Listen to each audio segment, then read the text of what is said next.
Ilipikwa hii mgongo mpaka hii mgongo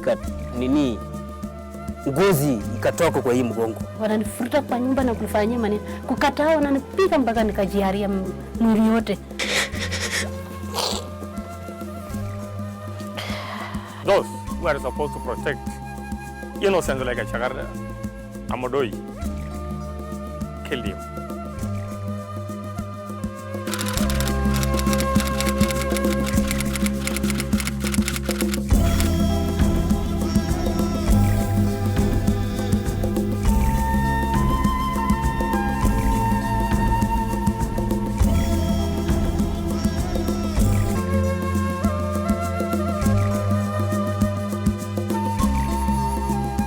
This is the Amodoia Chakar case.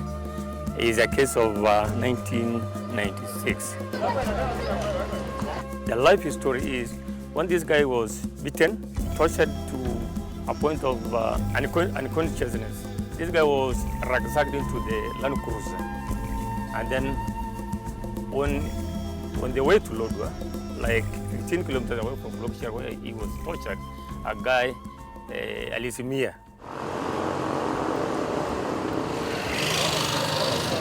torture is illegal. It does not matter whether you are a criminal or not, because various studies all over the world have shown that people, even when they haven't committed crimes, can actually give in when they are tortured. There's nothing within our constitution which says that criminals should be tortured. So all we are saying is that then don't torture them, no matter what you think. This is not the court of public opinion. If we are discussing about torture in Kenya, you'll discover that for a long period we had torture for political dissent, so political dissent was the driver of torture. And the candidates for torture were dissenters or academics, lawyers. Imlu came through difficult times. In the early 90s, we had problems in Bungoma, and the Fera freedom fighters, and so many people were tortured. So the Bungoma professionals started treating those patients who have been affected. And Dr. Linky Tui and Mr. Noriji, a lawyer, started it, and we came on board. Most times when they arrested us, they would just come to where they thought you were. Like for instance, the first time they started arresting me, I used to teach at a commercial college called Jogo Commercial College here in Nakuru. We worked a lot with the professional bodies. Nobody was employed, right? We were just doing it out of our belief that this is wrong. So we as medical professionals, we thought that it is high time we educate our doctors on proper documentation of cases. Because once you get a proper documentation, when it goes to court, you can give an evidence and can get justice. Somebody who has been tortured can get proper justice. The worst form of torture was torture that came with the denial of treatment. And when we were at Kamiti, we had a Dr. Munywa who also would agree to come and see us. He would be sent to prison by the court. This, and then of course, later came in Lin Kitui. Once people had seen in the newspaper that I was willing to go to prison, people just came. People just came. I didn't advertise. People just came and said, can you go to this prison? Can you go to that prison to see my relative? We moved from that era to an era where poverty became the greatest driver of torture. But in the early 2000 up to 2013, and especially in the last 5-6 years, the face of torture has changed to a point where now we are increasingly seeing poverty being the new face of torture. Tuonia,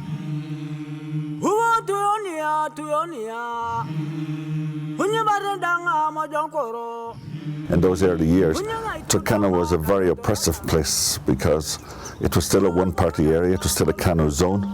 It was still living like nothing had happened in terms of constitutional or democratic change.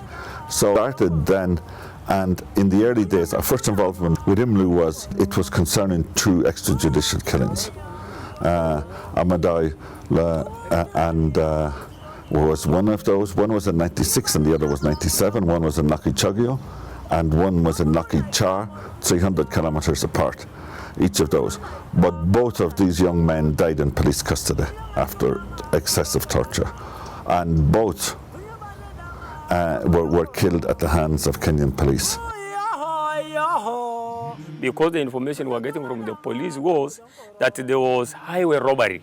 There was a bus coming from Kitale to Lodwar, and then it was attacked somewhere around Lokicheri area.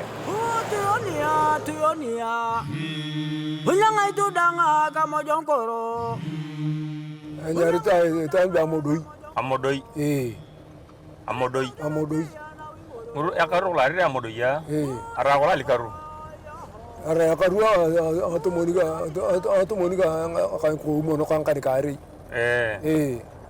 Matumon ko umon akan kapay akan kari awang nakulari ito ini niya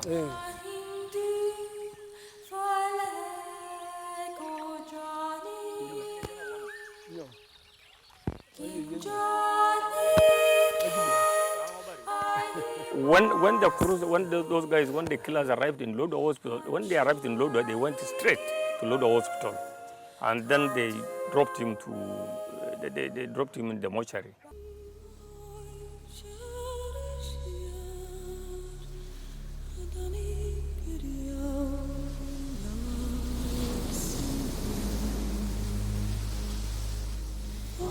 The Kingongo massacre case is a case with a long history. Its history traces from the killing of 6 prisoners at Kingongo prison in the year 2000 or 2002. At Kingongo prison in Nyeri, there came a report that prisoners had died trying to escape and they had fallen off a wall. And we got reports from the ground that it was not true that they had fallen, but that they had been beaten to death. These people are from one particular cell. Muirisha, who was a survivor, was critical to this case because he gave information that we would not have gotten around what exactly transpired.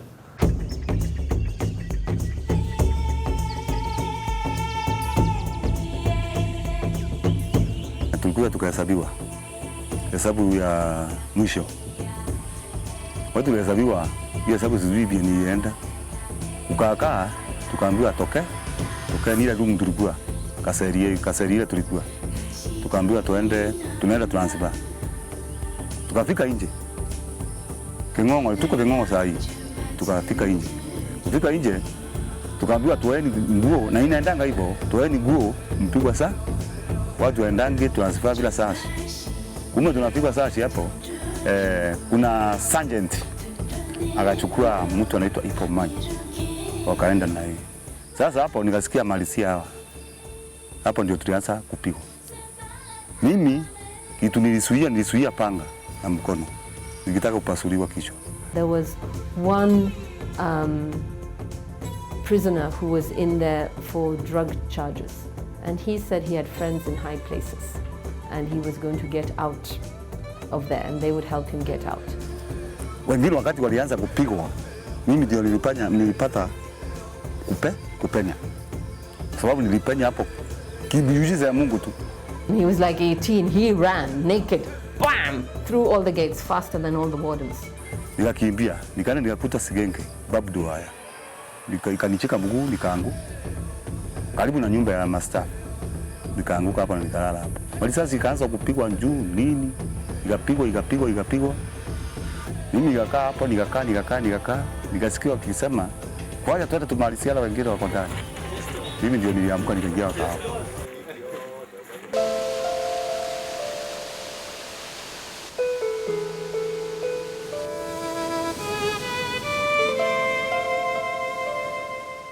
Ilikuwa 27th June ya 2001. Wakati walinipeleka Karatina police station ndio nikaigizwa kwa ofisi ya Flying Squad.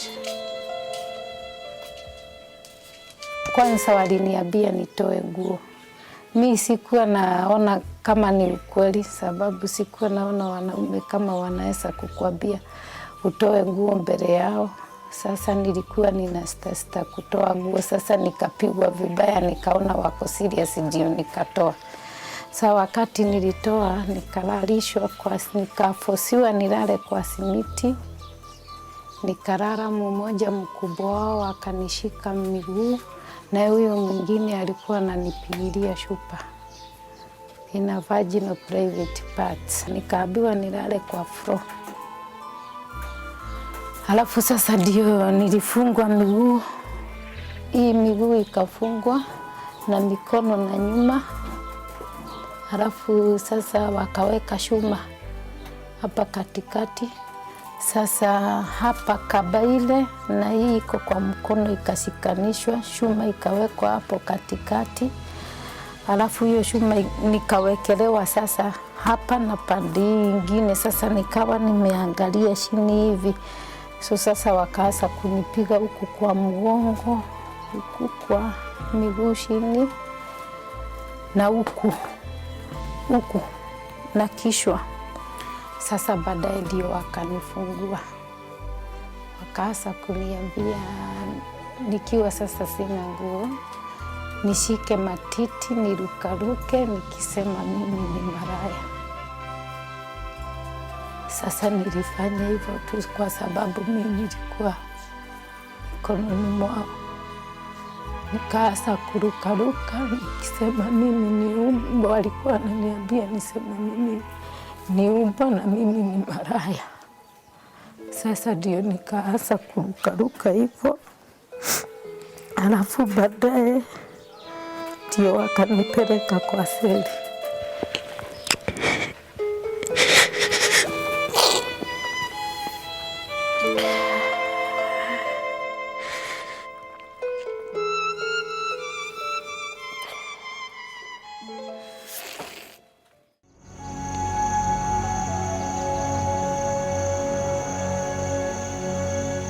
These killings were different people who knew one another as neighbors, but work from different areas. One of the person who died was a matatu driver. He was operating between Nakuru and Naivasha. The other guy who died was also a mechanic within town. Wakati walifika hapa, kuna gari ambayo ilikuwa imeegeshwa hapa sehemu hii nyuma yangu hapa. Hiyo gari ambayo ilikuwa imeegeshwa hapa ilikuwa imesemekana ni kwamba ilikuwa imeibiwa mahali fulani. Sasa na hii ndio njia yao kuelekea nyumbani. Ilikuwa wakati wa usiku na saa hiyo ndio tulikuwa tunaelekea kulala.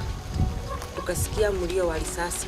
Tukatoka hapo kwa korido na mama yake. Sasa tumeshtuka kushindwa ni nini. Tukiwa pale sasa zilikuwa mingi. Sasa tunaona ni mwangaza tu unakuja. Tukiwa hapa na pale kwa the scene, tulikuwa sasa tunaona tu mwangaza na mlio wa risasi. Sasa zile marisasi iliisha, ndio bibi ya ndugu yake alikuja akanirongea dirisha. Akaniambia umesikia hiyo? Nikamwambia nimesikia. Haya, akaniambia bwana yake amepigiwa simu na akaambiwa waende na hapo kwenye mlio wa risasi imetoka. Nikarudi kwa nyumba, nikavaa masweta. Tukashika njia na yeye hiyo usiku, tukaenda sisi wawili mpaka hapo. Wakati nilifika hapo juu mimi nilisema walikuwa wanajaribu kuambia watu watoke na wasikaribie. Sasa pale mili ilikuwa, nikafika mpaka pale. Sasa vile nilitaka kumwangukia ati nihakikishe kabisa kama ni kweli amekufa juu. Sikuwa naamini amekufa juu. Alikuwa amelala ameangalia juu na macho ilikuwa kavu hivyo. Ati nimshike nione kama kweli amekufa. Akaniambia askari akakuja kwa haraka na akaniambia nisijaribu kumshika na akajaribu kunisukuma. Nikamwambia umeniulia bwana wangu na utaki hata nihakikisha amekufa.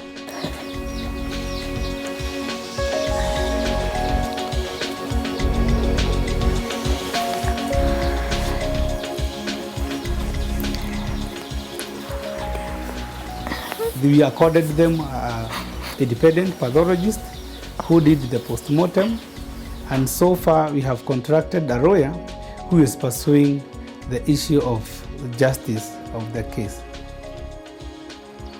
I've already filed a judicial review matter so that we can have an order of the court to compel them to conduct an inquest, and then the circumstances can be unveiled.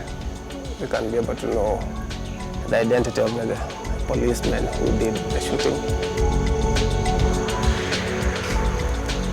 Nimepitia maisha baya sana yenye sikuwa ninatarajia, maisha ya kwenda kuuliza kazi kwa watu, kazi ya aina yoyote, na alikuwa nimeniweka vizuri na watoto wangu.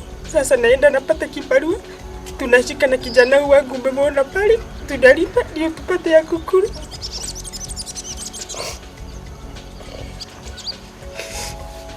What we have been attempting to do as lawyers is when we are litigating, we try to demonstrate the deliberate nature of the perpetrator in inflicting those injuries, and the fact that the perpetrator was wielding power at that particular time.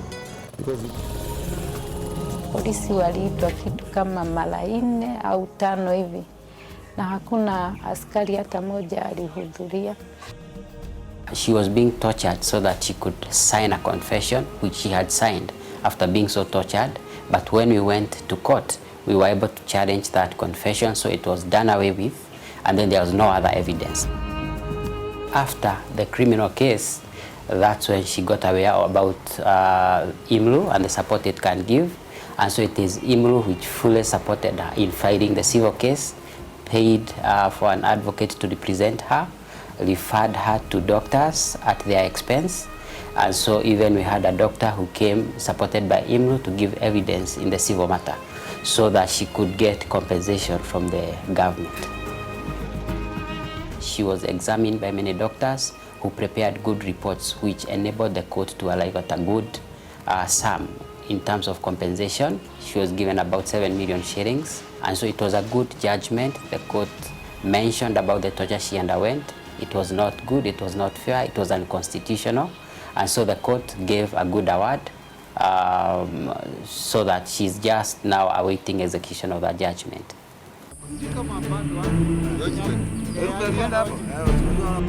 But the Kingongo case was a huge before and after, and we went to get a magistrate's court order to be allowed to do the post-mortem. Again, we needed the families. There was no cooperation from the prison services, so the bodies were buried in a mass grave before we managed to get the families. It took us a few weeks to find the families all around Mount Kenya to sign. So we got a new court order that we were allowed to exhume the bodies. We proceeded to a mass grave that is just near the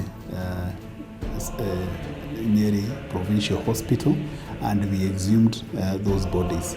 When we opened the body bags, it was terrible. We found in one body bag 2 heads, another one 3 arms. So they had really tried to make our work difficult by cutting up the bodies and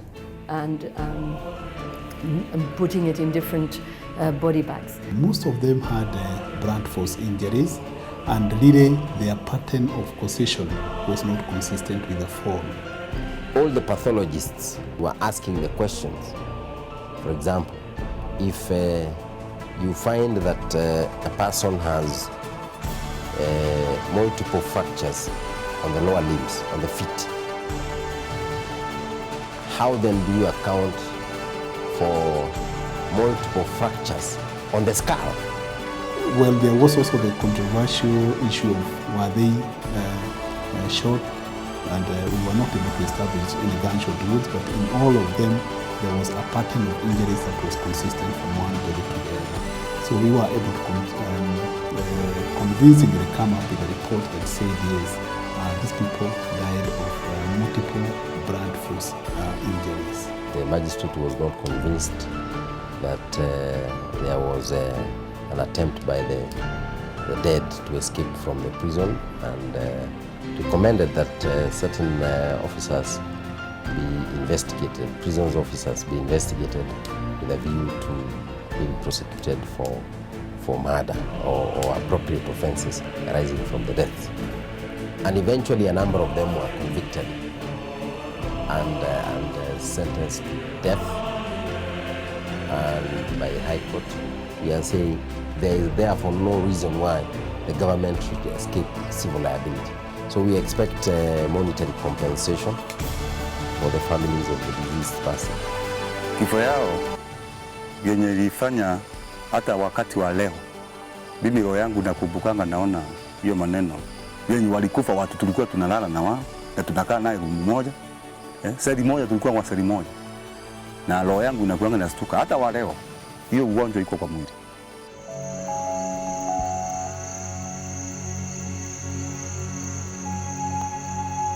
The family members were now and then going to the police. The police were not able to help them or explain the circumstances in which Amodoi died. Imlu provided a technical support. That's why they sent in the doctor.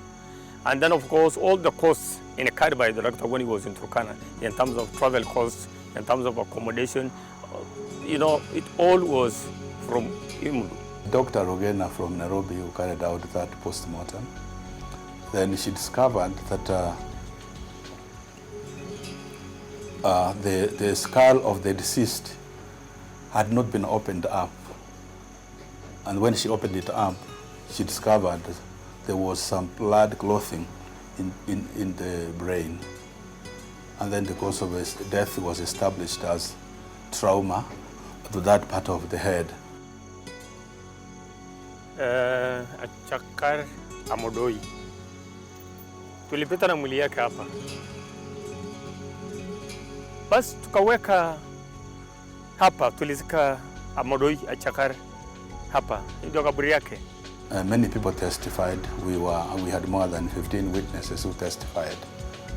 At the end of the trial, the ruling was that the police officers involved in the operation, about 7 of them, be arrested and charged with the murder of the young man. There was also an order that the officer in charge of Lodwar District Hospital, there was some Dr. Ouma, also be arrested and be charged for facilitating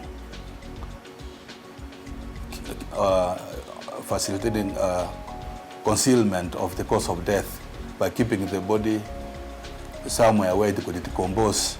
It's like he was assisting the suspects to conceal the cause of death.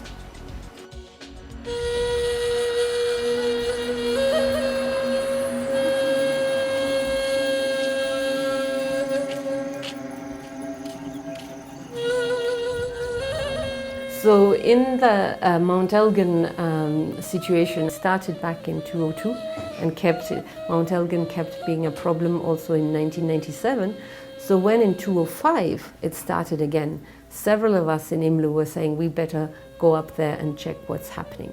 So we were quite active in monitoring and reporting both the atrocities of the Sabawat Land Defense Force, which was seriously violating the rights of the population, and initially of the police and later the army.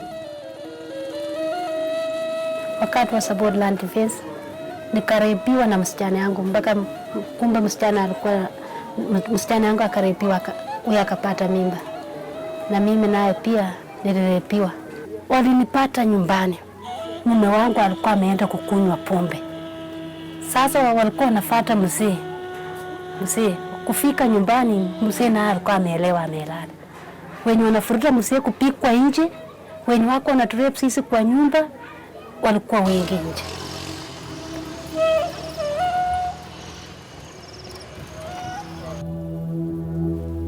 Fungua nyumba. Fungua. Kata magoti. Kata. Piga magoti. Kujia magoti. Kujia magoti. Land Defense Force walikuja wakanichukua mwendo wa saa 5 ya mjana. Vijana wadogo namna hii wakiniambia kwamba wametumwa na wenzao, yaani na maaskari wao, wakanipeleka nikafikishwa mahali wako, naenda kumalizwa.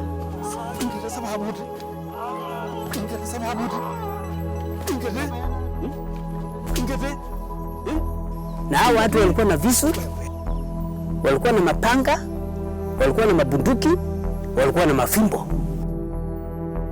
Kufika mahali pale, wameninyang'anya simu. Wapi simu?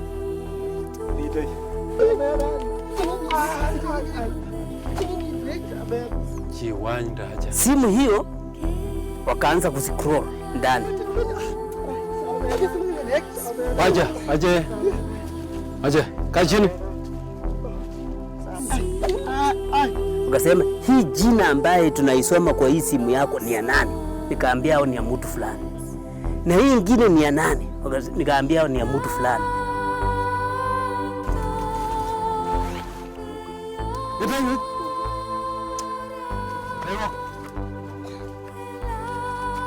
Baada ya kuachwa sasa kutoka kwa mapiko, akaniambia utapatia nini vijana? Kabla mimi sijasema kitu, mwenyewe akasema hivi, utapatia vijana shilingi 5,000. Mkubwa akasema 5,000 ni kitu gani? Tunataka shilingi 30,000 baada ya wiki moja. Umesikia? Nikaambia nimesikia wazee.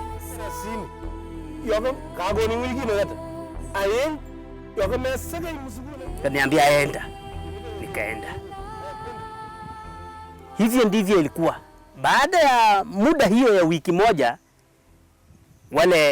wale army sasa wakaingia operation ya kwa area sasa.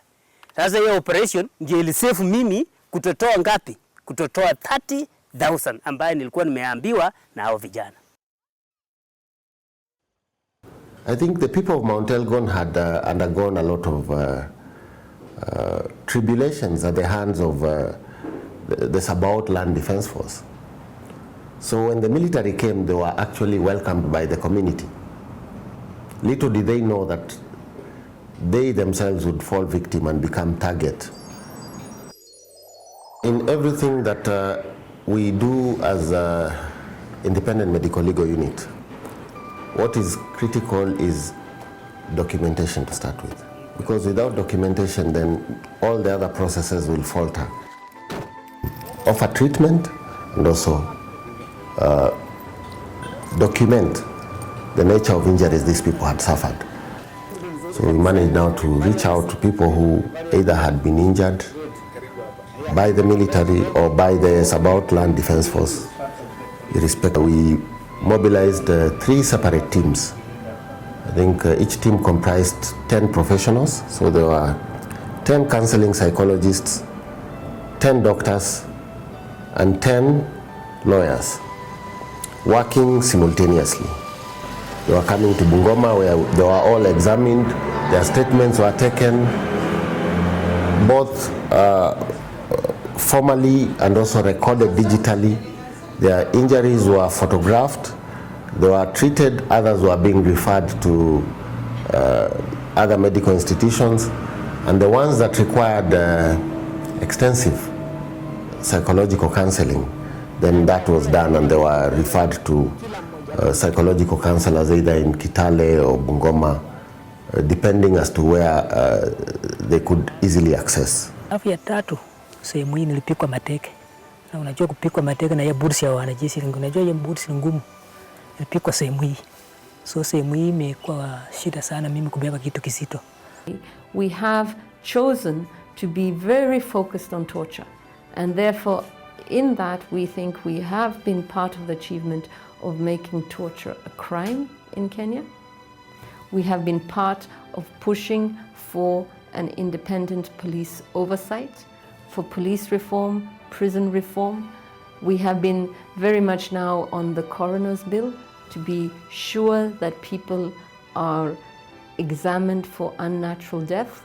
So I think one of our achievements is bringing it out into the public domain that we look at the dead to serve the living. The media have said no to torture. They have continued to increasingly report on torture and other forms of ill treatment of citizens. In the last 20 years, actually, for example, trained over 100 doctors over time who have skills now to document torture very well. We have trained about 25 trauma counselors who work with us, based in Nairobi and other areas. We have trained lawyers who are based all over the country, who support us to address this scourge of torture. We do need to see a political will from the highest level in terms of declaring that torture is unacceptable, and these are the mechanisms we are going to use to address torture.